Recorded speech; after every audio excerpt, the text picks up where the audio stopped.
Hello everyone, I am Manish Bangia. Today we are kicking off a brand new three-part Intune compliance policy series. If you are learning Microsoft Intune or modern device management, compliance policies are one of the most vital security pillars you need to master.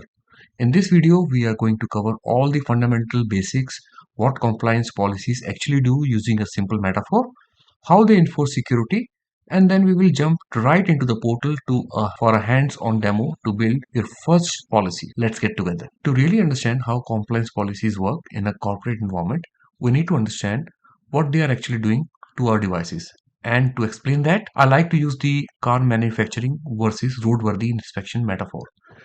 Think about when a car is built. The car manufacturer has provisioned something for the car, such as seat belts, airbags, headlights, and a speed limiter. And in Intune, this is exactly what a configuration profile does. It pushes settings to the device. But are those safety features actually working? That's where the government inspector comes in. The inspector acts as the compliance policy. They verify if the items are working as expected to mark the car workable or, as we say in IT, compliant. So practically speaking, an Intune compliance policy does three main things. First, it sets the rules and baseline security requirements. Second, it actually verifies the device state to ensure those rules are met. And third, it reports back to Intune, taking action to mark that device as compliant or non-compliant. What exactly is the inspector checking for? Common checks include verifying the minimum operating system version, ensuring there is a complex password required, checking if the hard drive is encrypted with BitLocker, and confirming that the firewall and antivirus are active. But what happens if a device fails the inspection? We have a few options. We can offer a grace period during giving the user a few days to fix the issue themselves. We can automatically send email notifications to the user, or in the strictest scenarios, we can immediately block access to corporate resources until the device is fixed. This brings us to the ultimate security due. The compliance policy acts as the informant, checking the health status. Just remember one thing, it is not enforcing any setting, but it's conditional access that acts as the bouncer at the door. If the device isn't compliant, the bouncer simply doesn't let the user access company data. It is the core of zero trust. Enough theory. Let's get our hands dirty. I'm going to open the Intune Admin Center and we will go and build a compliance policy together. I have logged on to the Microsoft Intune Admin Center. Go to devices and click on compliance policy. Just have a look over here. Under the manage devices, you can see configuration and compliance policy. Compliance. So if you click on configuration, this is the place where actually you are going to deploy a configuration profile or policy to set those policies. But we are interested for compliance policy. So let's click on compliance and I'm going to create the compliance policy for you. I have already created the BitLocker one, but let me show you again. Click on create policy. Select Windows 10 and later as a platform. Profile type Windows 10, 11 compliance policy. Create. Define the policy name.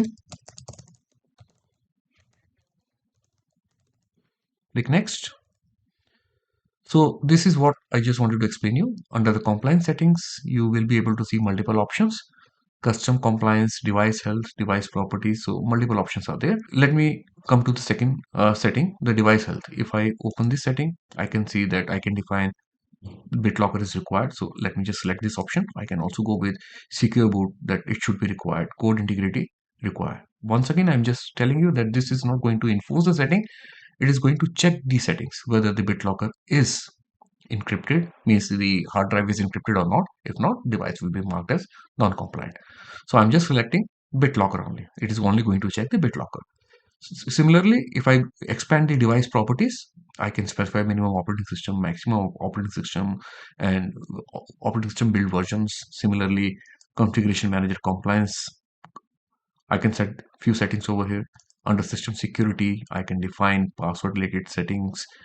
There are encryption related settings also for firewall, trusted platform module, antivirus, anti-spyware. So we can see heaps of settings are available.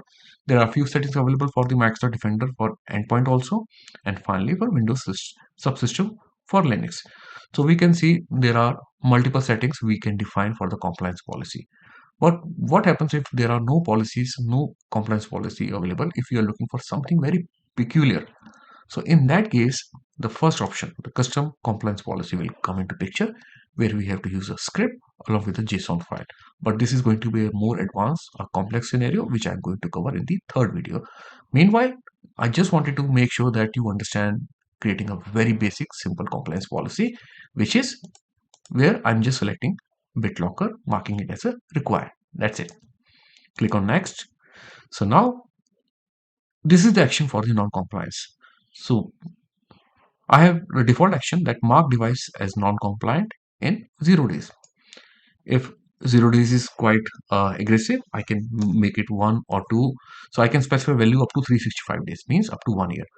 Now, if the moment the compliance policy is running, if I have specified 2, it will be marked device as non-compliant in next 2 days, giving some amount of time for the user to get that device becoming non-compliant, and that's it. And apart from that, I have few other options also. We can send email directly to the end user within a day or 1 or 2 days. We can do that as well.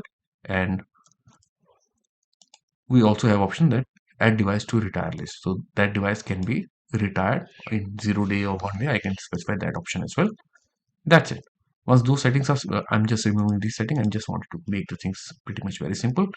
Click on next, next, and assignment. I can deploy to all devices or a group of devices. That's it. And click on next. That's it. And my policy will be created. Once my policy is created, and if I log on to the device, I can see whether those devices are compliant or non-compliant. So for that, I can go to devices, Windows. These are the two devices on which I targeted the compliance policy. One ending with 1032, it is marked as compliant because the BitLock encryption, the device, the disk was already encrypted, it is marked as compliant. And similarly for 552, it is marked as non-compliant because it was not, the disk encryption was not there. So I can also verify by clicking over it under 552, this device. Let me click on device compliance, and I can see the BitLocker is showing as not compliant. So BitLocker policy showing as not compliant. This is my device 552.